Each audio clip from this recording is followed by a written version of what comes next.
தேசிய ஜனநாயக கூட்டணியில் அதிமுக இணைந்தது மகிழ்ச்சி அளிப்பதாக பிரதமர் மோடி தெரிவித்துள்ளார்.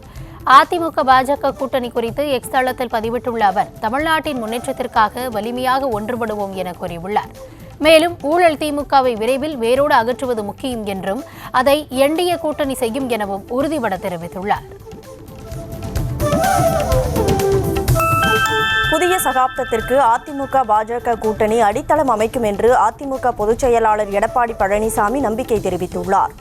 திமுகவின் தீய ஆட்சியிலிருந்து தமிழகத்தை விடுவிக்கவும் மாநிலத்தின் முன்னேற்றத்துக்கு தடையாக இருந்த வரலாற்று தவறுகளை சரி செய்வதற்கும் இந்த கூட்டணி ஒன்றுபட்டுள்ளதாக இபிஎஸ் தெரிவித்துள்ளார். இனிமேல் ஒருபோதும் பாஜகவுடன் கூட்டணி கிடையாது என்று சொன்ன எடப்பாடி பழனிசாமி தன்னுடைய கட்சிக்கும் தமிழ்நாட்டு மக்களுக்கும் மிகப்பெரிய துரோகம் செய்திருப்பதாக திமுக துணை பொதுச் செயலாளர் கனிமொழி விமர்சனம் செய்துள்ளார். பாஜக கூட்டணியில் இருந்து வெளியேறிவிட்டதாக அதிமுக கூறி வந்தபோதும் அவ்விரு கட்சிகளும் தொடர்பிலேயே இருந்துள்ளது தற்போது கூட்டணி அறிவிப்பு மூலம் வெளிப்படையாக தெரிந்துவிட்டதாக கூறியுள்ளார். அதிமுகவுடன் கூட்டணி வைத்ததன் மூலம் பாஜக மிகப்பெரிய வெற்றியை பெறும் என நயினார் நாகேந்திரன் தெரிவித்தார். 1998 ஜெயலலிதா முதல் முறையாக பாஜகவுடன் கூட்டணி வைத்தபோது பாஜக பெரும்பான்மை பெற்றதாக நினைவு கூர்ந்தார். அண்ணாமலையால் கட்சி மிகப்பெரிய வளர்ச்சி அடைந்ததை யாராலும் மறுக்க முடியாது என்றவர், இன்னும் அவருடைய உதவி கட்சியின் மிகப்பெரிய வளர்ச்சிக்கு உதவும் என்றார். அதிமுக பாஜக கூட்டணி சந்தர்ப்பவாத கூட்டணி என்று இந்திய கம்யூனிஸ்ட் கட்சி மாநில செயலாளர் முத்தரசன் விமர்சனம் செய்துள்ளார். இந்த கூட்டணியை அதிமுக தொண்டர்களே ஏற்க மாட்டார்கள் என்றவர், செங்கோட்டையன், சி வி சண்முகம், தம்பிதுரை உள்ளிட்ட கட்சி நிர்வாகிகளை தனித்தனியாக அழைத்து மிரட்டி உருட்டி அடிபணிய வைத்திருப்பதாக குற்றம் சாட்டினார். கட்சி பதவியிலிருந்து நீக்கப்பட்ட அமைச்சர் பொன்முடி சென்னையில் முதலமைச்சர் மு க ஸ்டாலினை சந்தித்தார். விழுப்புரத்தில் சமீபத்தில் நடைபெற்ற நிகழ்ச்சி ஒன்றில் கலந்து கொண்டு பேசிய அமைச்சர் பொன்முடி பெண்கள் குறித்தும் சைவம் வைணவத்தை அவமதிக்கும் வகையிலும் பேசினார். இதுகுறித்து முதலமைச்சர் மு க ஸ்டாலினை நேரில் சந்தித்து அமைச்சர் பொன்முடி விளக்கம் அளித்தார். புதுச்சேரியில் திமுக அமைச்சர் பொன்முடியை கண்டித்து நடைபெற்ற ஆர்ப்பாட்டத்தில் அவரது புகைப்படத்தை கிழித்து எறிந்தும் துடைப்பத்தால் அடித்தும் அதிமுக பெண் நிர்வாகிகள் தங்களது எதிர்ப்பை தெரிவித்ததால் பரபரப்பு ஏற்பட்டது.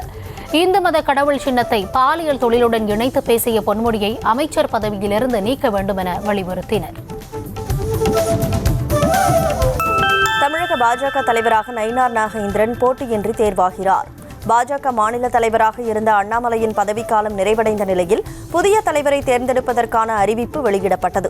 அதன்படி நயினார் நாகேந்திரனை தவிர்த்து வேறு யாரும் வேட்புமனு தாக்கல் செய்யாததால் இன்று நடைபெறும் நிகழ்ச்சியில் தமிழக பாஜக தலைவராக அவர் அறிவிக்கப்பட உள்ளார். தேசிய அளவில் அண்ணாமலைக்கு கட்சி பொறுப்பு வழங்க உள்ளதாக மத்திய உள்துறை அமைச்சர் அமித்ஷா தெரிவித்துள்ளார். இது தொடர்பாக அவர் வெளியிட்டுள்ள எக்ஸ் தள பதிவில், தமிழக பாஜக தலைவராக அண்ணாமலை அளித்த பங்களிப்பு பாராட்டத்தக்கது என்றும் பிரதமர் மோடியின் கொள்கைகளை மக்களிடம் கொண்டு செல்வதில் அண்ணாமலையின் பங்களிப்பு அதிகம் எனவும் தெரிவித்துள்ளார். தமிழ்நாடு நகராட்சி நிர்வாகம் மற்றும் குடிநீர் வழங்கல் துறையில் முறைகேடுகள் நடைபெற்றுள்ளதாக அமலாக்கத்துறை அறிக்கை வெளியிட்டுள்ளது. KN ரவிச்சந்திரன், அருண் நேரு ஆகியோருக்கு மோசடியில் முக்கிய பங்கு இருப்பதாகவும் அதற்கான ஆதாரங்கள் கைப்பற்றப்பட்டுள்ளதாகவும் அமலாக்கத்துறை தகவல் தெரிவித்துள்ளது. ஆளுநர் RN ரவிக்கு எதிரான தமிழ்நாடு அரசின் வழக்கில் உச்சநீதிமன்றத்தின் முழு தீர்ப்பும் இணையத்தில் வெளியிடப்பட்டுள்ளது. இந்த தீர்ப்பின் நகலினை அனைத்து மாநில ஆளுநர்களின் முதன்மை செயலாளர்களுக்கும் நீதிமன்றங்களுக்கும் அனுப்பி வைக்க உச்சநீதிமன்றம் உத்தரவிட்டுள்ளது. பாமகவின் தலைவர் இனி நானே என அறிவித்த அக்கட்சி நிறுவனர் ராமதாஸ் அன்புமணியுடன் பேச்சுவார்த்தை நடத்திய சமாதான குழுவை சந்திக்க மறுத்துவிட்டார். பாமக நிறுவனர் ராமதாசுக்கும் அன்புமணிக்கும் இடையே சமாதான பேச்சுவார்த்தை நடத்தி வரும் பாமக வழக்கறிஞர் பாலு தலைமையிலான கட்சி நிர்வாகிகள் தைலாபுரம் தோட்டத்தில் ராமதாஸை சந்திக்க வெள்ளிக்கிழமை மாலை சென்றனர். தமிழகத்தில் வரும் 17ஆம் தேதி வரை ஓரிரு இடங்களில் இடிமின்னலுடன் கூடிய லேசானது முதல் மிதமான மழை பெய்யக்கூடும் என வானிலை ஆய்வு மையம் கணித்துள்ளது. அதே சமயம் தமிழகத்தில் அதிகபட்ச வெப்பநிலை ஒரு சில இடங்களில் இயல்பை விட 2 முதல் 3 டிகிரி செல்சியஸ் அதிகமாக இருக்கக்கூடும் என தெரிவிக்கப்பட்டுள்ளது. தமிழ்நாட்டின் பல்வேறு பகுதிகளிலும் இரவு நேரத்தில் பரவலாக மழை பெய்தது. குறிப்பாக திருவாரூர், தஞ்சாவூர், திருச்சி, கரூர், திருப்பூர், கிருஷ்ணகிரி உள்ளிட்ட பல்வேறு மாவட்டங்களில் இடி மின்னலுடன் ஜோராக மழை பெய்ததால் கோடை வெப்பம் தணிந்து இதமான சூழல் நிலவியது. சேலம் மாவட்டத்தின் பல்வேறு பகுதிகளில் பெய்த கனமழையால் பிரதான சாலைகளில் மழைநீருடன் கழிவுநீரும் கலந்து ஓடியதால் வாகன ஓட்டிகள் அவதியடைந்தனர். திருமணிமுத்தாற்றில் வெள்ளப்பெருக்கு ஏற்பட்ட நிலையில் பழைய பேருந்து நிலையத்திலிருந்து கிச்சிப்பாளையம் செல்லும் பிரதான சாலையில் மழைநீருடன் கழிவுநீரும் கலந்து ஓடியது. சேலத்தில் பிரசித்தி பெற்ற வட சென்னிமலை முருகன் கோயிலில் அமைக்கப்பட்ட தற்காலிக தகர கொட்டகை சூறைக்காற்றில் தூக்கி வீசப்பட்டதால் பக்தர்கள் அதிர்ச்சியடைந்தனர். வெயிலில் காத்திருந்து பக்தர்கள் சாமி தரிசனம் செய்து வந்த நிலையில் அவர்களின் வசதிக்காக தற்காலிகமாக தகர கொட்டகை அமைக்கப்பட்டது. இந்த நிலையில் காற்றில் கொட்டகை பறந்து சென்றது. சேலத்தில் சூறைக்காற்றிற்கு தாக்குப்பிடிக்க முடியாமல் மின்மாற்றி சாலையில் சரிந்து விழுந்ததால் முக்கிய பகுதிகளில் மின்சாரம் துண்டிக்கப்பட்டது. சாரதா கல்லூரி பேரலன்ஸ் பகுதியில் இருந்த மின்மாற்றி அடியோடு கீழே விழுந்ததில் அப்பகுதி முழுவதும் மின்சாரம் துண்டிக்கப்பட்டது. மழை நின்ற பிறகு அதனை சீரமைத்திடும் பணிகளில் மின்சாரத்துறையினர் ஈடுபட்டனர். திருவாரூர் மாவட்டம் முத்துப்பேட்டையில் காற்றுடன் கூடிய கனமழை வெளுத்து வாங்கிய நிலையில் சுவர் இடிந்து விழுந்து ஒருவர் உயிரிழந்தார். திருத்துறைப்பூண்டி மரங்கக்கரை தெருவைச் சேர்ந்த ஆனந்தராஜ் என்பவர் தூங்கிக் கொண்டிருந்த போது மண் சுவர் இடிந்து விழுந்தது. இதில் சம்பவ இடத்திலேயே அவர் உயிரிழந்தார். திருவாரூர் மாவட்டம் திருத்துறைப்பூண்டி அருகே கனமழை காரணமாக மண்சுவர் இடிந்து விழுந்ததில் வீட்டில் உறங்கிக் கொண்டிருந்த ஒருவர் உயிரிழந்த சம்பவம் சோகத்தை ஏற்படுத்தியுள்ளது. வெள்ளிக்கிழமை இரவு இடி மின்னலுடன் ஜோராக மழை பெய்த நிலையில் ஆனந்தராஜ் என்பவர் தங்கியிருந்த வீட்டின் சுவர் திடீரென இடிந்து அவர் மீது விழுந்தது. சென்னை கோயம்பேடு பகுதியில் உள்ள உயர் மின்னழுத்த கேபிளில் ஏற்பட்ட பழுது காரணமாக மதுரவாயலில் நள்ளிரவு முதல் மின்சாரமின்றி மக்கள் தவித்தனர். தொடர்ந்து கோயம்பேடு மார்க்கெட்டிற்கு செல்லும் பிரதான சாலையில் 5 அடி வரை பள்ளம் தோண்டி பெரிய மின்சார கேபிளை சரி செய்யும் பணியில் ஊழியர்கள் ஈடுபட்டனர். பரஸ்பர வரி விதிப்பு நடவடிக்கைகளுக்கு மத்தியில் அமெரிக்க துணை அதிபர் ஜே.டி. வான்ஸ் வரும் 21ஆம் தேதி இந்தியா வரவுள்ளதாக தெரிவிக்கப்பட்டுள்ளது. ஜே.டி. வான்ஸ் தனது குடும்பத்துடன் இந்தியாவுக்கு வரவுள்ளதாகவும் அவர் 4 நாட்கள் பயணம் மேற்கொள்வார் என்றும் தகவல் வெளியாகியுள்ளது. அதே தினத்தில் அமெரிக்க தேசிய பாதுகாப்பு ஆலோசகர் மைக் வால்ஸ் இந்தியாவிற்கு வருகிறார். தலைநகர் டெல்லியில் கடுமையாக வீசிய புழுதி புயல் காரணமாக 15 விமானங்கள் திருப்பிவிடப்பட்டன. டெல்லி மற்றும் அதனை ஒட்டியுள்ள ஹரியானா, உத்தரப்பிரதேசத்தின் பகுதிகளில் பலத்த காற்று மற்றும் இடி மின்னலுடன் கூடிய கனமழை பெய்தது.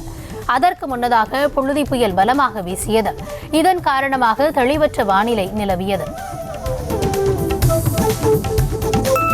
வக்ஃப் வாரிய திருத்த சட்டத்திற்கு எதிராக மேற்கு வங்கத்தில் நடைபெற்ற போராட்டம் வன்முறையில் முடிந்ததால் பெரும் பதற்றம் ஏற்பட்டுள்ளது.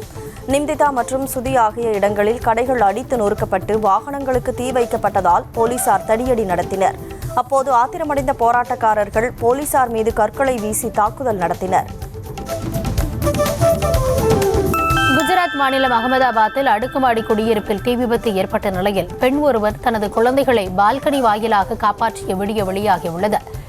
வெசு பகுதியில் அமைந்திருக்கும் அடுக்குமாடி குடியிருப்பு கட்டிடத்தின் 8வது மாடியில் ஏற்பட்ட தீ விபத்தில் சிக்கியவர்கள் அனைவரும் பால்கனி வழியாக மீட்கப்பட்டனர். திருச்செந்தூர் அரசு மருத்துவமனையில் திடீர் ஆய்வு மேற்கொண்ட அமைச்சர் மா சுப்பிரமணியன் மருத்துவமனையில் குப்பைகள் குவிந்து கிடந்ததை பார்த்து அதிருப்தியடைந்தார்.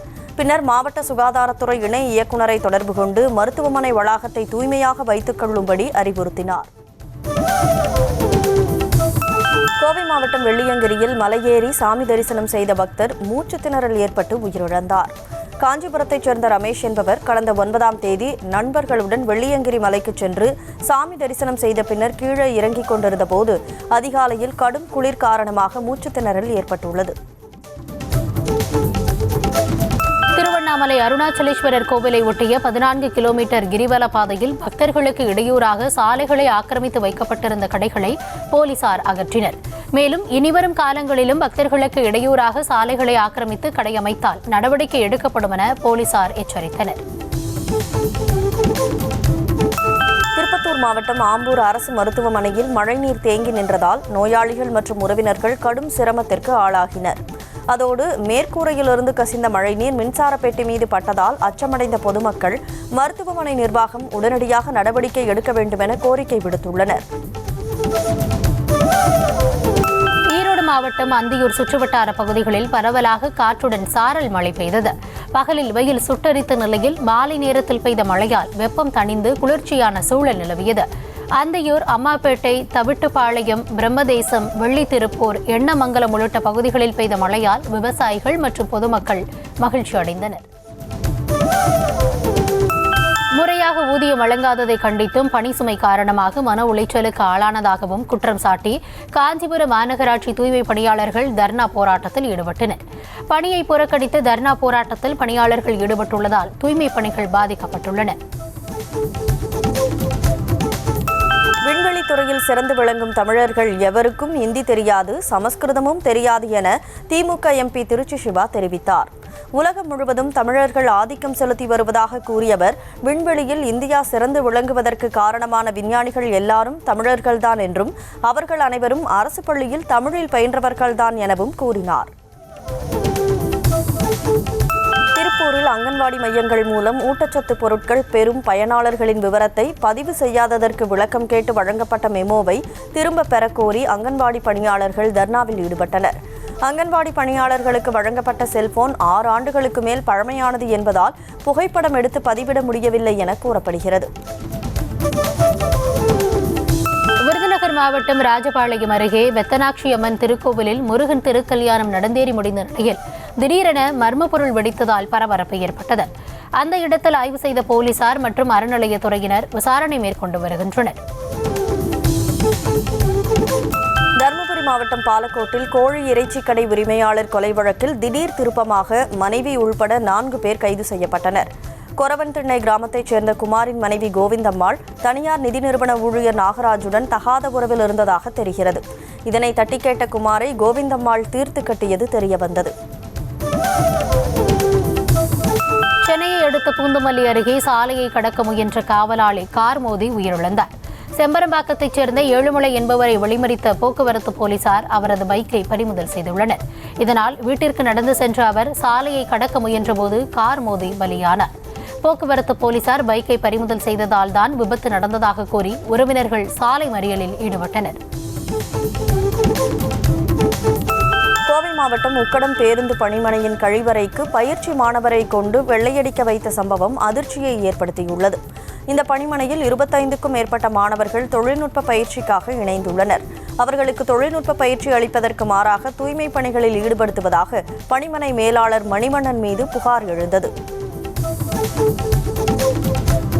ஈரோடு மாவட்ட ஆட்சியர் அலுவலகத்தில் செயல்படும் ஊரக வளர்ச்சி மற்றும் ஊராட்சித்துறை அலுவலகத்தில் நடந்த லஞ்ச ஒழிப்புத்துறை சோதனையில் கணக்கில் வராத 3 லட்சம் ரூபாய் பறிமுதல் செய்யப்பட்ட நிலையில் செயற்பொறியாளர் ஒருவர் கைது செய்யப்பட்டார்.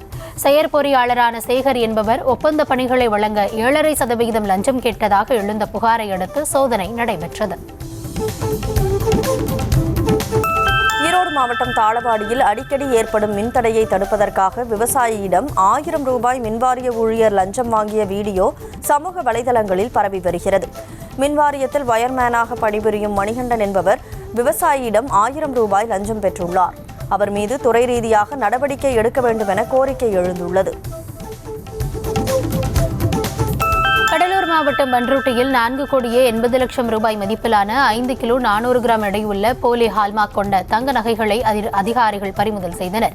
கடலூர் மாவட்டம் பன்ருட்டியில் உள்ள பிரபல நகைக்கடையில் திடீர் சோதனை நடத்திய இந்திய தர கட்டுப்பாட்டு நிர்ணய அதிகாரிகள் போலி ஹால்மார்க் முத்திரையிடப்பட்ட நகைகளை பறிமுதல் செய்தனர்.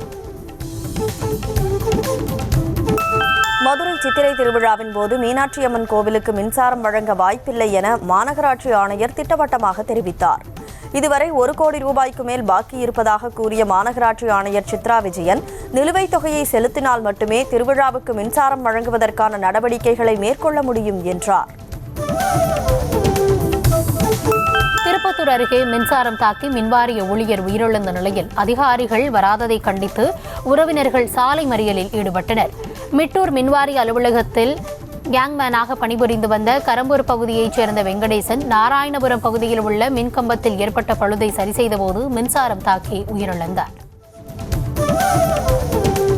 சென்னை சேப்பாக்கம் மைதானத்தில் அமைக்கப்பட்டுள்ள AI தொழில்நுட்ப கட்டுப்பாட்டு அறையை மாநகர காவல்துறை கூடுதல் ஆணையர் கண்ணன் பார்வையிட்டு ஆய்வு செய்தார்.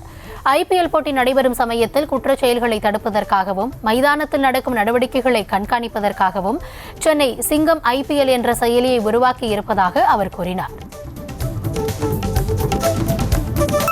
ராமேஸ்வரத்திலிருந்து இலங்கைக்கு கடத்துவதற்காக மினி சரக்கு வாகனங்களில் கொண்டுவரப்பட்ட சுமார் 2 டன் எடையுள்ள பீடி இலைகளை தமிழக கடலோர பாதுகாப்பு குழும போலீசார் பறிமுதல் செய்தனர். இதன் மொத்த மதிப்பை கணக்கிட்டு வரும் போலீசார் தப்பிச் சென்ற மர்ம கும்பலை தேடி வருகின்றனர்.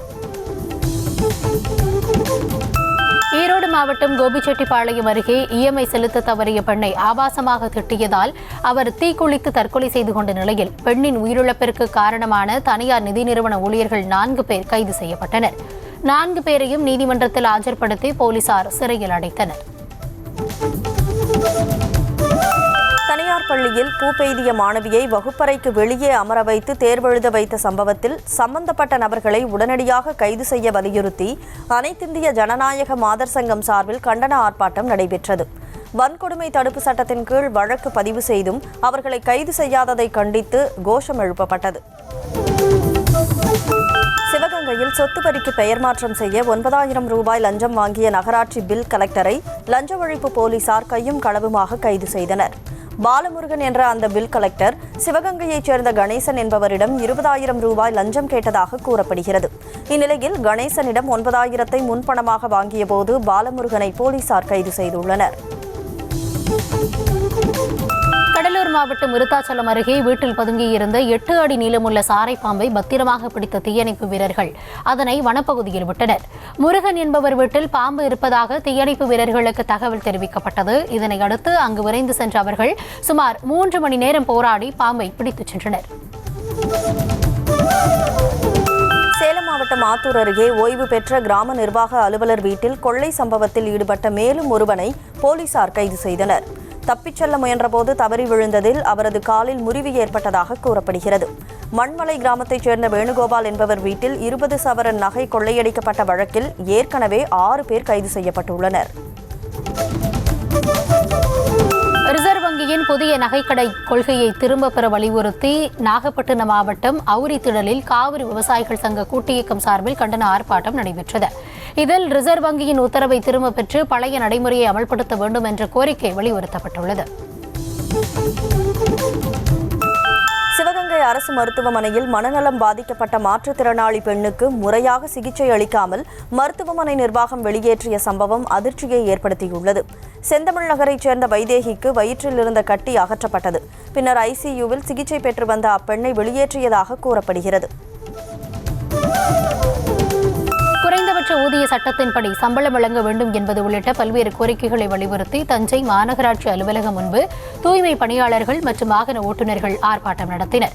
தங்களது கோரிக்கை நிறைவேறாத பட்சத்தில் வருகிற 21ஆம் தேதி முதல் காலவரையற்ற வேலைநிறுத்த போராட்டத்தில் ஈடுபடப் போவதாக தூய்மை பணியாளர்கள் தெரிவித்துள்ளனர். திருப்பூரில் பல்வேறு கோரிக்கைகளை வலியுறுத்தி ஜேசிபி உரிமையாளர்கள் வேலைநிறுத்த போராட்டத்தில் ஈடுபட்டனர். டீசல், உதிரி பாகங்கள், புதிய வாகன வரி உயர்வு மற்றும் இன்சூரன்ஸ், சாலை வரி உயர்வுகளால் கடுமையாக பாதிக்கப்பட்டுள்ளதாகவும், எனவே ஜேசிபி வாடகை 1 மணி நேரத்திற்கு 3,000 ரூபாய் வழங்க வேண்டும் எனவும் வலியுறுத்தப்பட்டது. திருப்பத்தூர் மாவட்டம் வாணியம்பாடியில் வீட்டில் நிறுத்தி வைக்கப்பட்டிருந்த மின்சார பைக் ஒன்று திடீரென தீப்பிடித்து எரிந்ததால் அப்பகுதியில் பரபரப்பு ஏற்பட்டது. வாணியம்பாடி ஆசிரியர் நகர் பகுதியைச் சேர்ந்தவர் முனீர் அகமது. இவர் தனது மின்சார பைக்கை வீட்டின் வாயிலில் நிறுத்திவிட்டு சார்ஜ் போட்டபோது திடீரென தீப்பற்றி எரிந்தது. கடலூர் மாவட்டம் சேத்தியாத்தோப்பு எம்ஆர்கே கூட்டுறவு சர்க்கரை ஆலையில் கரும்பு விவசாயிகளுக்கு வழங்கப்பட வேண்டிய நிலுவைத் தொகை மற்றும் வாகன வாடகையை உடனடியாக வழங்க வேண்டும் என விவசாயிகள் வலியுறுத்தியுள்ளனர். பல்வேறு சிக்கல்களுக்கு மத்தியில் கரும்பு பயிரிடப்பட்டு வரும் சூழலில் சர்க்கரை ஆலை நிர்வாகம் நிலுவைத் தொகையை வழங்காமல் அலைக்கழிப்பதாக குற்றம் சாட்டப்பட்டுள்ளது.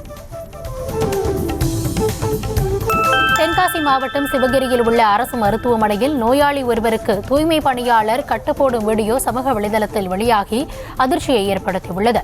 மருத்துவர்கள் மற்றும் மருத்துவ பணியாளர்கள் பற்றாக்குறையால் மருத்துவமனைக்கு வரும் நோயாளிகளுக்கு சிகிச்சை அளிக்க முடியாத அவலநிலை காணப்படுவதாக சமூக ஆர்வலர்கள் குற்றம் சாட்டியுள்ளனர். கள்ளக்குறிச்சி மாவட்டம் உளுந்தூர்பேட்டை அருகே காம்பட்டு கிராமத்தில் தேனீக்கள் கொட்டியதில் படுகாயமடைந்த 20 பேர் மருத்துவமனையில் அனுமதிக்கப்பட்டனர். பங்குனி உத்திரத்தையொட்டி அங்குள்ள முருகன் கோவிலுக்கு சாமி கும்பிடச் சென்ற பக்தர்களை அருகில் உள்ள புளிய மரத்தில் கூடு கட்டியிருந்த தேனீக்கள் கொட்டின. ராணிப்பேட்டை மாவட்டம் சோளிங்கரில் உள்ள லட்சுமி நரசிம்மர் கோவிலில் ரோப்கார் நிலையம் முன்பு 7 அடி உயர கருடாழ்வர் சிலை பிரதிஷ்டை செய்யப்பட்டது. அதில் அமைச்சர் ஆர் காந்தி, சட்டமன்ற உறுப்பினர்கள், மாவட்ட ஆட்சியர் சந்திரகலா மற்றும் அறநிலையத்துறை அதிகாரிகள் என பலரும் கலந்து கொண்டனர். ஆஸ்திரேலியாவின் மெல்பர்ன் நகரில் உள்ள இந்திய துணை தூதரகத்தின் மீது தாக்குதல் நடத்தப்பட்டதற்கு தலைநகர் கான்பராவில் உள்ள இந்திய தூதரகம் அந்நாட்டு அதிகாரிகளிடம் கண்டனத்தை பதிவு செய்தது. மேலும் தூதரக வளாகம் மற்றும் அதிகாரிகளின் பாதுகாப்பை உறுதி செய்ய அனைத்து நடவடிக்கைகளும் மேற்கொள்ளப்பட்டதாக இந்திய தூதரகம் தெரிவித்துள்ளது. ரஷ்யாவுடனான போரில் யுக்ரைனுக்கு மேலும் 2 லட்சம் கோடி ரூபாய் மதிப்பிலான ராணுவ உதவிகளை அளிப்பதாக அதன் நட்பு நாடுகள் அறிவித்துள்ளன. பெல்ஜியம் தலைநகர் பிரசல்ஸில் வெள்ளிக்கிழமை நடைபெற்ற யுக்ரைன் ஆதரவு நாடுகளின் அமைப்பான யுக்ரைன் பாதுகாப்பு தொடர்பு குழு மாநாட்டில் இந்த முடிவு எடுக்கப்பட்டது. இஸ்லாமாபாத்தில் பாகிஸ்தான் சூப்பர் லீகில் பங்கேற்கும் வீரர்கள் தங்கியிருந்த ஹோட்டலில் பயங்கர தீ விபத்து ஏற்பட்ட சம்பவம் அதிர்ச்சியை ஏற்படுத்தியுள்ளது. பாகிஸ்தான் சூப்பர் லீக் நேற்று தொடங்கியுள்ள நிலையில் கிரிக்கெட் வீரர்கள் தங்க வைக்கப்பட்டிருந்த செரினா ஹோட்டலின் 6வது மாடியில் தீ விபத்து ஏற்பட்டது. இதன் காரணமாக அந்த பகுதி முழுவதும் ஒரே புகைமூட்டமாக காணப்பட்டது. பாலஸ்தீனர்களுக்கு ஆதரவு தெரிவித்து ஏமனில் மாபெரும் ஆர்ப்பாட்டம் நடைபெற்றது. சனா பகுதியில் ஹவுதி ஆதரவாளர்களால் ஒருங்கிணைக்கப்பட்ட இந்த கூட்டத்தில் பல்லாயிரக்கணக்கானோர் கலந்து கொண்டு பாலஸ்தீனர்களுக்கு ஆதரவாக நின்று ஒற்றுமையை வெளிப்படுத்தினர். அப்போது போராட்டக்காரர்கள் துப்பாக்கி உள்ளிட்ட ஆயுதங்களை ஏந்தியும் முழக்கமிட்டனர். அமெரிக்கா மற்றும் இஸ்ரேலை கண்டித்து ஈரானில் ஆயிரக்கணக்கானோர் பேரணி சென்றனர். போர் நிறுத்த ஒப்பந்தம் அமலில் இருக்கும் சூழலிலும் இஸ்ரேல் தொடர்ந்து பாலஸ்தீன பகுதிகளை குறிவைத்து தாக்குதல் தொடுத்து வருகிறது. இந்நிலையில் இனப்படுகொலை செய்து வருவதாக இஸ்ரேலையும் அதற்கு உறுதுணையாக இருப்பதாக அமெரிக்காவையும் கண்டித்து ஈரான் தலைநகர் தெஹ்ரானில் கண்டன பேரணி நடைபெற்றது. பெல்ஜியம் தலைநகர் பிரசல்ஸில் ஈஸ்டரை ஒட்டி சாக்லேட்டை பயன்படுத்தி ஈஸ்டர் முட்டைகள் உருவாக்கப்பட்டு பிரபல உணவகம் ஒன்றில் காட்சிப்படுத்தப்பட்டுள்ளது. 50 முதல் 60 சென்டிமீட்டர் உயரத்திற்கு உருவாக்கப்பட்டுள்ள இந்த சாக்லேட் ஈஸ்டர் முட்டைகளை பொதுமக்கள் ஆர்வமுடன் பார்த்து ரசித்து செல்கின்றனர். கரிபியன் தீவு நாடான டொமினிக்கன் குடியரசு நாட்டின் சாண்டோ டொமிங்கோவில் கடந்த வியாழக்கிழமை பிரபல இரவு கேளிக்கை விடுதி மேற்கூரை இடிந்து விழுந்த விபத்தில் உயிரிழந்தவர்களின் எண்ணிக்கை 221ஆக அதிகரித்துள்ளது.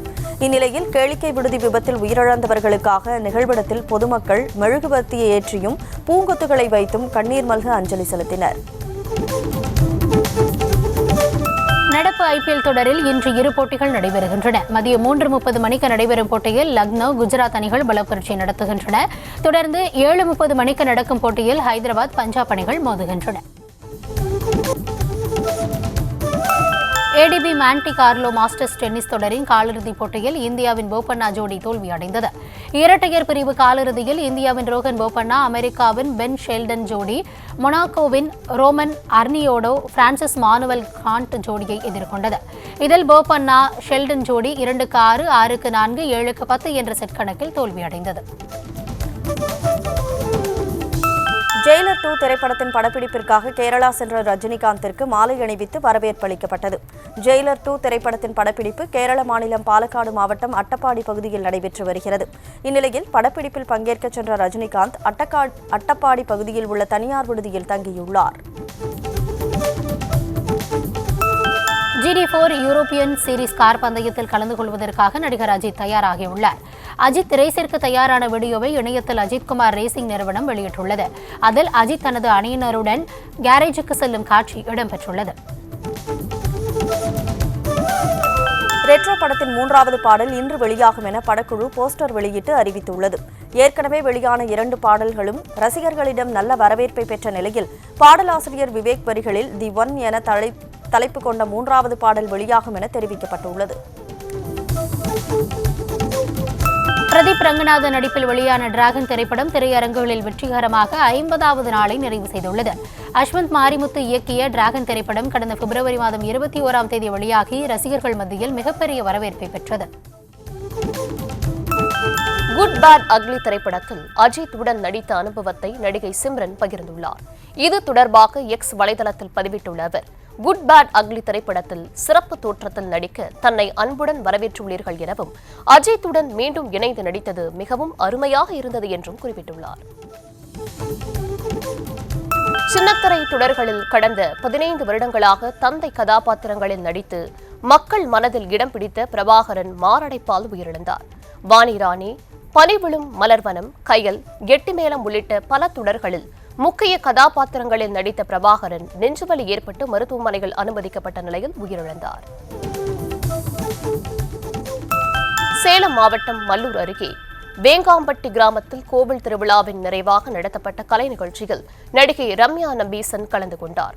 நடன கலைஞர்கள் சிறுமிகளுடன் சேர்ந்து சினிமா பாடல்களுக்கு நடனமாடிய ரம்யா நம்பீசன் பாடல் பாடியும் அசத்தினார். ராமநாதபுரம் மாவட்டம் பரமக்குடி முத்தால பரமேஸ்வரி அம்மன் ஆலய பங்குனி திருவிழா தேரோட்டம் வெகு விமரிசையாக நடைபெற்றது. பங்குனி உத்தர நாளன்று பக்தர்கள் அக்னி சட்டி எடுத்தும் அலகு குத்தியும் நேர்த்திக்கடனை செலுத்தினர். இரவு மின் விளக்குகளால் அலங்கரிக்கப்பட்ட தேரில் எழுந்தருளிய அம்மன் தீபாராதனைகளுக்கு பின்னர் கோவிலின் 4 வீதிகளிலும் வலம் வந்து பக்தர்களுக்கு அருள்பாலித்தார். சேலம் மாவட்டம் வாழப்பாடி அருகே ஏத்தாப்பூரில் முத்துமலை முருகன் ஆலயத்தின் தங்க தேரோட்டம் கோலாகலமாக நடைபெற்றது. பங்குனி உத்தரத்தை ஒட்டி முத்துமலை முருகனுக்கு சிறப்பு அபிஷேகம் மற்றும் தீபாராதனை காண்பிக்கப்பட்டது. பின்னர் ராஜ அலங்காரத்தில் வள்ளி தெய்வானையுடன் முருகன் எழுந்தருளி பக்தர்களுக்கு காட்சியளித்தார். விருதுநகர் மாவட்டம் காரியாப்பட்டி அருகே மல்லாங்கிணறில் உள்ள சென்னகேசவ பெருமாள் கோவிலில் பங்குனி தேரோட்டம் வெகு விமரிசையாக நடைபெற்றது. விழாவில் அம்பாள் சுவாமி செந்நிற பட்டுடுத்தி திருத்தேரில் எழுந்தருள ஏராளமான பக்தர்கள் தேரை வடம் பிடித்து இழுத்து சாமி தரிசனம் செய்தனர். விருதுநகர் மாவட்டம் ஸ்ரீவில்லிபுத்தூர் ஸ்ரீ ஆண்டாள் கோவிலில் ஆண்டாள் திருக்கல்யாண உற்சவம் வெகு விமரிசையாக நடைபெற்றது. இதில் திருப்பதியிலிருந்து கொண்டுவரப்பட்ட பட்டு சேலை ஸ்ரீ ஆண்டாளுக்கு உடுத்தப்பட்டு திருமாங்கல்யம் அணிவிக்கப்பட்டது. இதில் திரளான பக்தர்கள் கலந்து கொண்டு புத்திரபாக்கியம் வேண்டி அம்பாளை மனமுருக தரிசனம் செய்தனர்.